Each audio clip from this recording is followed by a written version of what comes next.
So today I'm here to talk to you about Braille. And the reason why I'm here to talk to you about Braille is today is World Braille Day, January 4th every year. And the reason why it's World Braille Day is because it is the birthday of Louis Braille. So I want to start by talking to you a little bit about who Louis Braille was and how Braille came to be. And then I'll talk a little bit about my experience with Braille as well, and just how important Braille is in our society today. So Louis Braille, he was born in 1809 in a small village in France named Couvray. And he lost his sight in one eye when he was 3 years old. He was playing with some tools in his father's leather shop, and something got into his eye and he lost his sight. And then apparently, according to research, according to sources, he then developed an infection in the other eye shortly after, and so he lost sight in both of his eyes. So when Louis was 10, he was given a scholarship to attend the National Institute for Blind Youth in Paris. So he went off to Paris without his family and went to school. While he was there, he and his other classmates and students attended a presentation delivered by someone named Charles Barbier. And Charles Barbier, was a retired artillery captain in Napoleon's army. So like way back, in Napoleon's day. And he introduced a system to the school called night writing. There is a French term as well, but the English term is night writing. And it was a tactile system that he invented for soldiers to use to communicate with one another on the battlefield, to sort of prevent the enemy from knowing what they were saying. It didn't quite work out in the army. I don't think some of the army people were very impressed with the system, but he did present it at the school. And the system in its form that was introduced was not ideal. It was a system of 12 dots, and it used sound to communicate the various letters and code. But it did inspire Louis to look at developing something more simplified. He really did recognize that it did have potential.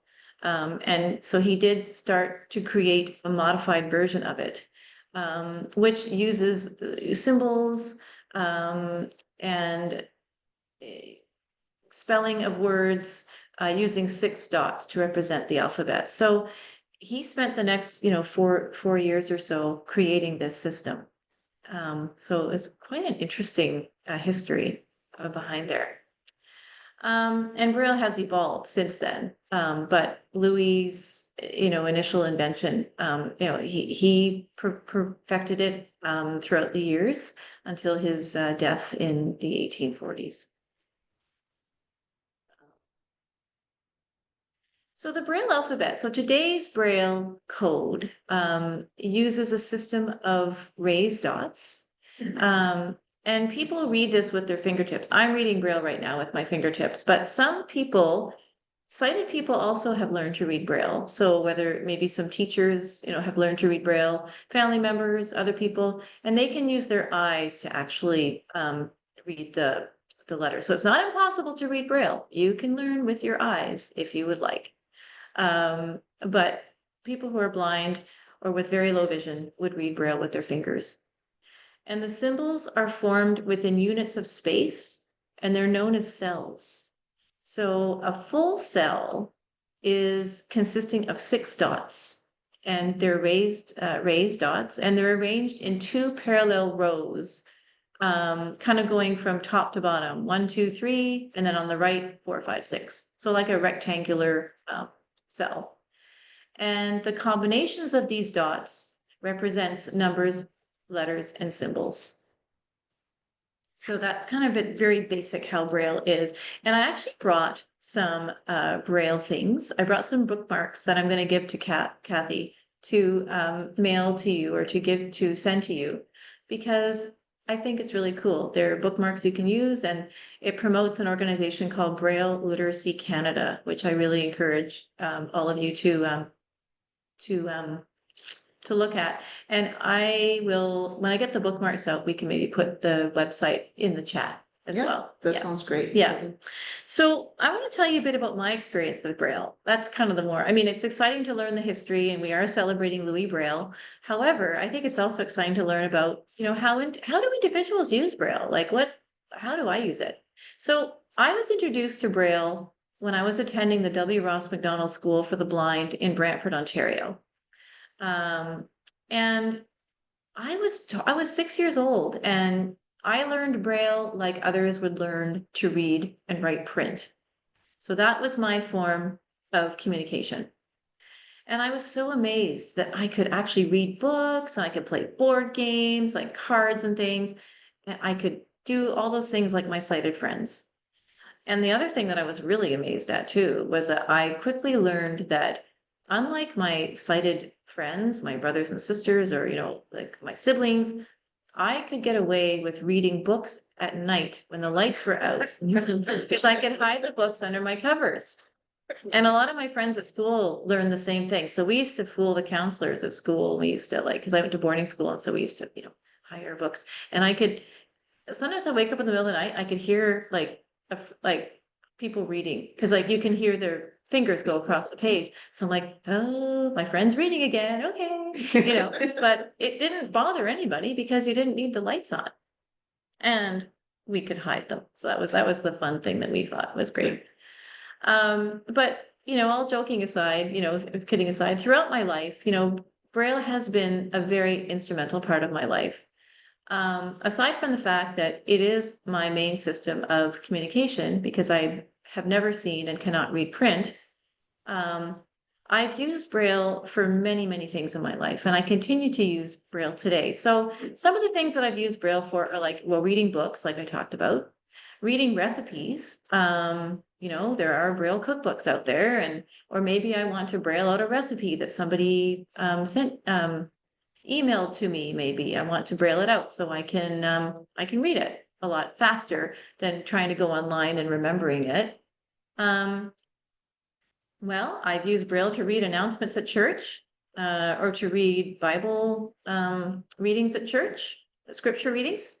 I use Braille to organize and label items. So, for example, I label all my spices, my spice jars, in Braille, so I know which ones they are. I use Braille for filing, so I might create files at work or at home, and I use it for that. I used it for taking notes in university and in high school. And I also use it for delivering presentations like today, because I'm using.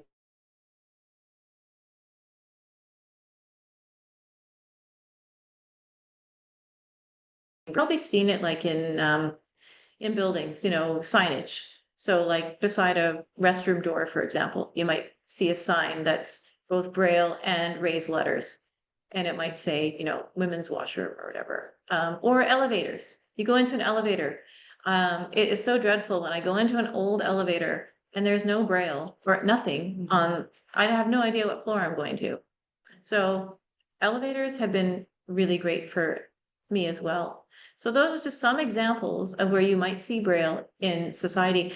Some restaurants also have restaurant menus in Braille. Some of them, they pay someone to transcribe the menus into Braille. Braille is also something, though, that is used interchangeably with technology now. There are Braille displays out there. So people can carry around a portable Braille display. They may have one connected to their computer, and they can read Braille that way. It's called refreshable Braille. That's a much more expensive way of doing things, but it is available, and people have been using Braille in that way too. And I find I use it. I have a portable Braille display that I use as well. And that's a really good way of reading books and things as well that may be ebooks that you might be able to then read into Braille. Braille can be transcribed from using a Braille transcription software package. And so you can actually transcribe it into what we call a BRF format or a Braille format, and then it can be accessed on a Braille display. So there are so many ways in which Braille can be accessed even today.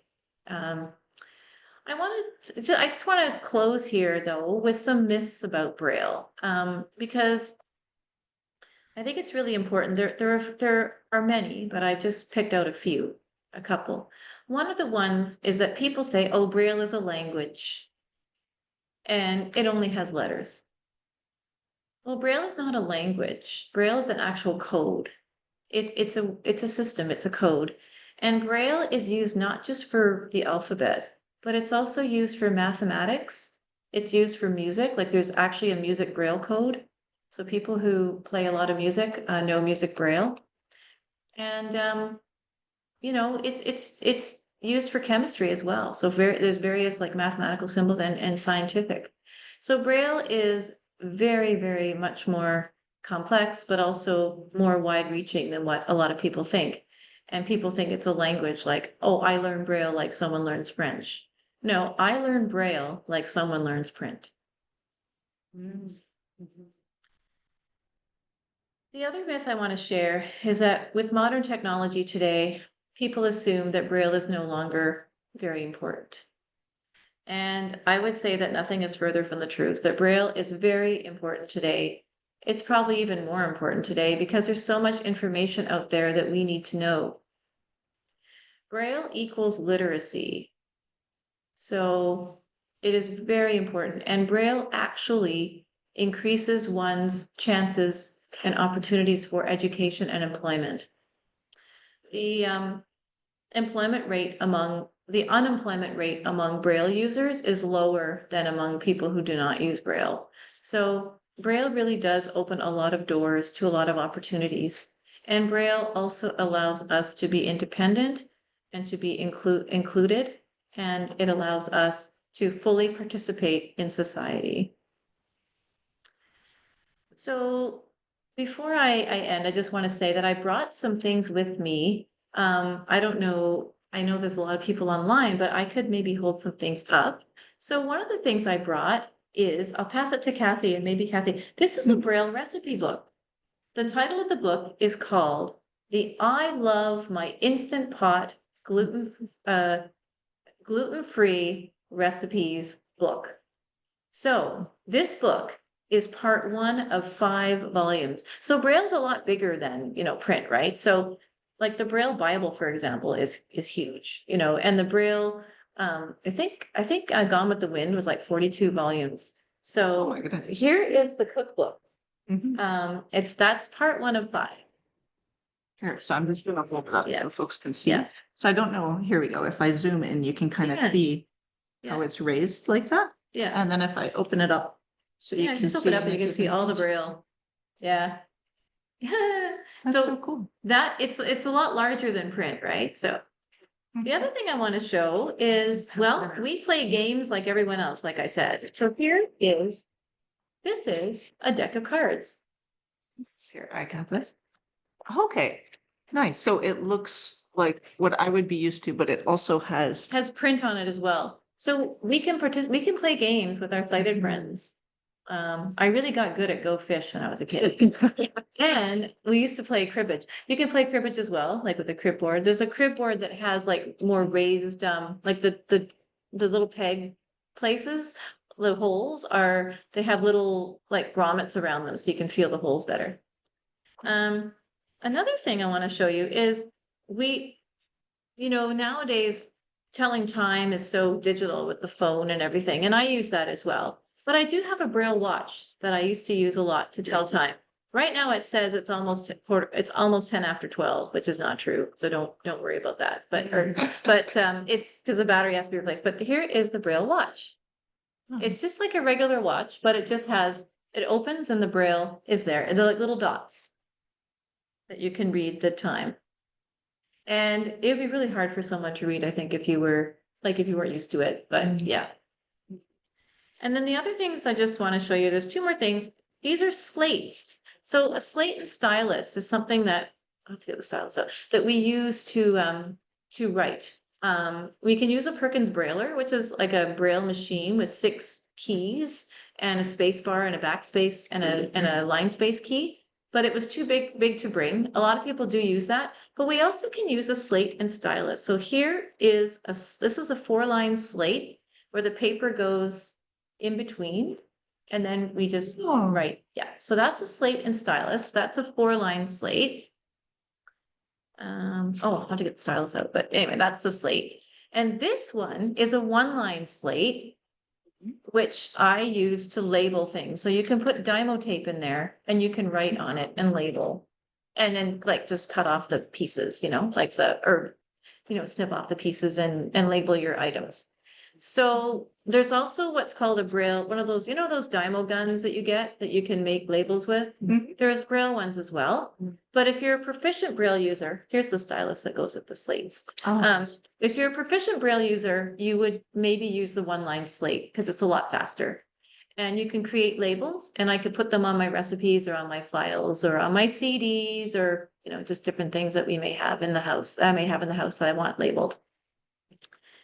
So those are just some examples of things that I use in my daily life. There are lots of other things, but I just thought I would share those with you. And I will get the bookmarks out as well.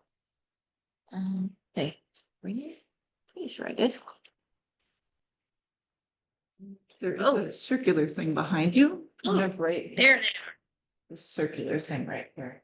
Oh, that's the Dymo tape. They can put in, yeah. Okay, here's the bookmarks. So I'm gonna get a bookmark out. I just want to go to that, and then that will be the end. So, somebody because I think Braille Literacy Canada is I think it's a very important organization. I'm also on the board for Braille Literacy Canada too. I'm sorry, I'm joking wrong.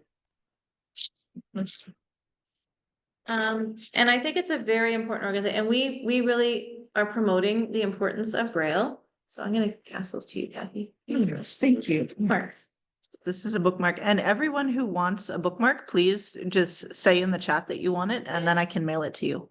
They're really cool. I think it has the website on there, does it? It does, yes. And Yes. Rachel's putting the website in right Yeah. now in the chat. So do check out Braille Literacy Canada, because it's a wealth of information. We're doing a lot of different projects with Braille related. And one of the things that we're also trying to do is to promote the importance of Braille and to also promote the importance of Braille among adult Braille learners, and things as well. So yeah, so that is my presentation. Thank you very much.